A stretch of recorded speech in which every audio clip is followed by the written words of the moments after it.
Hello guys, good evening, good morning, good afternoon, and you are welcome to our lecture for today. In this video, in this class, we are going to be discussing S-trees, their types of S-trees, their production, their characteristics, their application, and the hazards of handling and the safety precautions that one needs to take if you will be exposed to S-trees. So please get your writing materials ready, and then so that we can go straight to the class. Please, if you are just visiting this channel, this is Noble Mind Science Tutors Online, and in this particular channel, for this particular class series, we are teaching physics, right? So subsequently we'll have lectures in another science subject, but for now we are treating physics. So welcome to the class.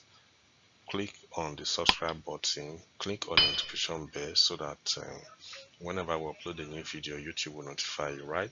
So thank you so much, and we welcome you to our channel and to this particular class. As I've said, we are going to be looking at S-trees. So if you are ready, please let's go straight to our class. So what are S-trees?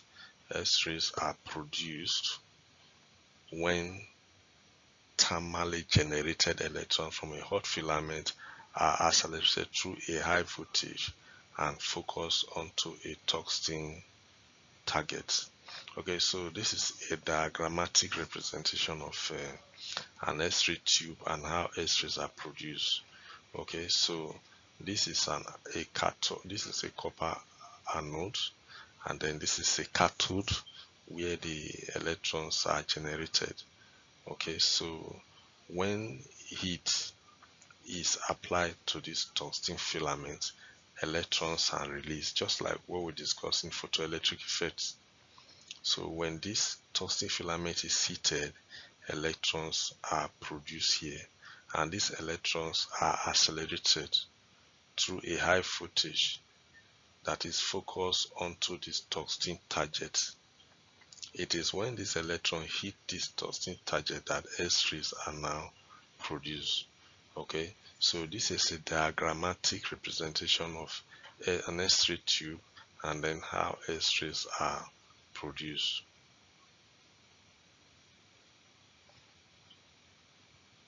Okay, so that is S-ray production. Then we have two types of S-rays. We have the hard S-rays and the soft S-rays.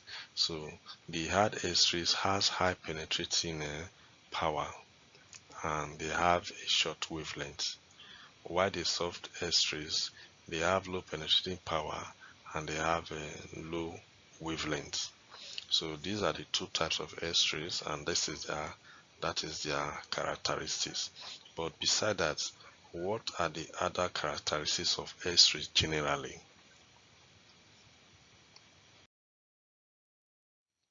Characteristics of S-rays generally is that one, S-rays are electromagnetic waves of very high frequency. They have same velocity as light rays. So S-rays have the same velocity as light rays. They have very short wavelengths. Okay, they have very short wavelengths. They have high penetrating power. That is, they can easily pass through materials opaque to light, e.g., wood, flesh, and paper. So the S-rays, just like light, they travel in a straight line. They are not deflected by electric or magnetic fields. They cause some substances to fluoresce. That is, they cause some substances to glow. So they cause fluorescence in zinc substances. They ionize gases, and they cause photoelectric effects when they fall on certain substances. So these are some of the characteristics of S-rays, okay, that you need to take note of. Right, so what are the applications of S-rays?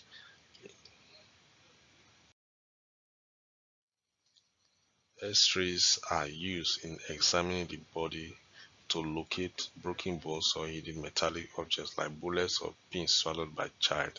So you can relate to this, that if somebody has a fracture they will say go and do an x-ray. Or if somebody have a broken bone, they say go and do an x-ray. Or maybe a child swallow a hard object or something enter the child's ear or nose, or they say go and do an x-ray so that we'll know what is wrong with the internal structure or tissue of the body, or the internal structure of the body. So these are what x-rays can be used for. They are also used in airports to detect metals and contraband in baggages. So if you are carrying a metallic object or you are carrying a gun, right, x-rays can be used to detect all those items in your baggages or luggage.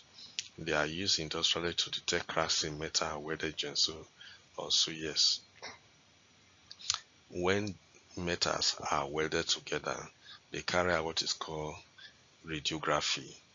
And radiography has to do with x-raying the joint to see if the joint is properly welded. So x-rays are used if there's any crack on that joint, x-ray will detect it. Sometimes some pipes can crack, you will not see the crack, but internally the pipe has cracked. So x-ray radiography will detect such crack and it will not be corrected. Okay, so especially when they are constructing high structures or um, uh, pipes that are used to carry crude oil from one place to another destination. During the welding process, they have to use radiographic methods to check if there are cracks in those welded joints. Okay, so even if you go to any industrial welding workshop, you will see the radiographers and then you also have the welder. So once the welder has finished their work, the radiographer will come and do his own part of the job to check if the welded joint is well done, or if there are cracks or there are holes on the welded joint, the radiographer will detect that. They are also used for treatment of tumors and cancer in the hospital. Like I said, they are used in radiotherapy. They are used in radiotherapy. So these are some of the applications of X-rays, right? So what are the hazards of X-ray or being exposed to X-rays? So exposure to X-ray is very, very hazardous. Even those that handle or those that work with or those radiographers, they have exposure time. If you are exposed to X-ray for too long, it can cause skin burns. Yes, it can also cause cancer because X-ray can destroy the body tissues or the body cells, and it will lead to malignant growth. Those malignant roots gradually they become cancerous. So it is always advised that we don't expose ourselves to X-rays. It can destroy body cells. It can cause genetic mutation. Yes, it can cause defect in the gene. So especially for pregnant women, if a pregnant woman is exposed to X-ray radiography, it can cause problem to the child, to the unborn fetus, and before you know, there could be miscarriage. It can lead to deformation of the fetus or the baby, and then it can also lead to mutation. That is, the baby can become what it's not supposed to be. That's why pregnant women are always advised to know the areas they go to. Don't just move anyhow and then get yourself exposed to some results or some radiation that can cause problem to your unborn child, right? It can damage body tissue and cause leukemia. Leukemia is cancer of the blood, right? So these are some of the hazards of X-ray. That's why one has to be very, very careful, especially if you are walking around where people are exposed, and even in the hospital. If you are not asked to go to the radiography room or the X-ray, don't go there, because the radiographer that is there knows what to do to protect himself. So if you just go there and you are exposed, you know, it can lead to problems. So please, it is good that we are properly guided. So what are some of the safety precautions that you need to take when handling X-ray? Please, you have to protect yourself, right, by using lead coats and have regular head check. Lead coats, X-ray cannot penetrate lead coats. So that's why you say use lead coated material to shield yourself when you are carrying out X-ray radiography, like you are trying to examine a patient that has a complaint of maybe broken bones, shifted bone dislocation on that, or you are an X-ray radiographer in a welding company, you need to protect yourself. And two, importantly, is that you should reduce your exposure time. Yes, so that the dose of X-ray that you're exposed to will not go and lead to another problem in your life in the future. So please, these are some of the precautions that you need to take if you are exposed to X-ray, and then things that you need to do so that you don't get